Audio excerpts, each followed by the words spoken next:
চলুন আমরা দেখে আসি বাংলাদেশ আজকে নির্বাচন হয়েছে, কে কতগুলা নির্বাচনে আসন পেয়েছে একদম লাইভ কিভাবে মোবাইলের মধ্যে দেখতে পারবেন। চলুন আজকে আমরা সেই পদ্ধতি আপনাদেরকে দেখিয়ে দিচ্ছি। আজকে বাংলাদেশে যে নির্বাচন হয়েছে এই নির্বাচনে কে কোথায় কতগুলা আসন কতগুলা ভোট পেয়েছে, কে কতগুলা ভোট পেতে পারে, গণভোটে কেমন ভোট পড়তে পারে তা কিভাবে আপনার নিজের ফোনের মাধ্যমে দেখবেন তা চলুন আজকের এই ভিডিওতে দেখিয়ে দিচ্ছি। প্রথমে চলে আসবেন ক্রোম ব্রাউজারে এবং ক্রোম ব্রাউজারে আসার পর ক্রোম ব্রাউজারে লিখবেন ইলেকশন ওয়াচ বিডি।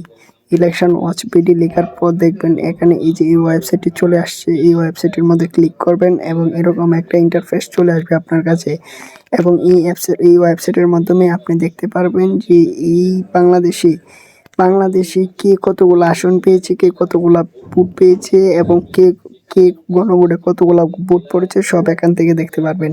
আপনি চাইলে এখান থেকে এই যে এটার মধ্যে আপনি শুধুমাত্র আপনার প্রার্থীর নাম লিখে সার্চ করলেই কিন্তু এখান থেকে আপনার প্রার্থীর কে কতগুলো আসন পেয়েছে সব দেখতে পারবেন এখান থেকে। এমনকি যদি তা না করে এখান থেকে যে লাইভ অপশনটা দেখছেন, লাইভে যদি ক্লিক করেন তাহলে এখানে দেখতে পারবেন এই দেখেন বিএনপি 0, বাংলাদেশ জামাত ইসলাম 0, জাকফা যতগুলো পার্টি আছে সবগুলো এখানে দেখতে পারবেন। এমনকি নিচে যদি যান তাহলে মোট ভোটার কতটা, ভোট কত পার্সেন্ট পড়ছে, ভোট গণনা কত পার্সেন্ট হয়েছে, আসন ঘোষিত কতগুলো হয়েছে, গণভোটে কতগুলো হা পড়েছে এবং না পড়েছে সব এখান থেকে দেখতে পারবেন।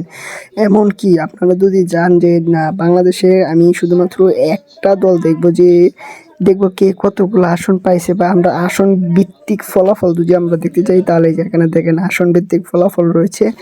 এখানে সকল বিভাগ সিলেক্ট করে নেবেন, এখান থেকে জেলা বিভাগ করে দেয়, তারপর এখান থেকে যেহেতু ফলাফল ঘোষণা হয়নি সেই জন্য এখান থেকে পুরোপুরি দেখানো হচ্ছে না। যদি আপনি যখন রেজাল্ট পুরোপুরি ঘটনা একর হয়ে যাবে তখন আপনার এই অ্যাপসের মাধ্যমে দেখতে পারবেন।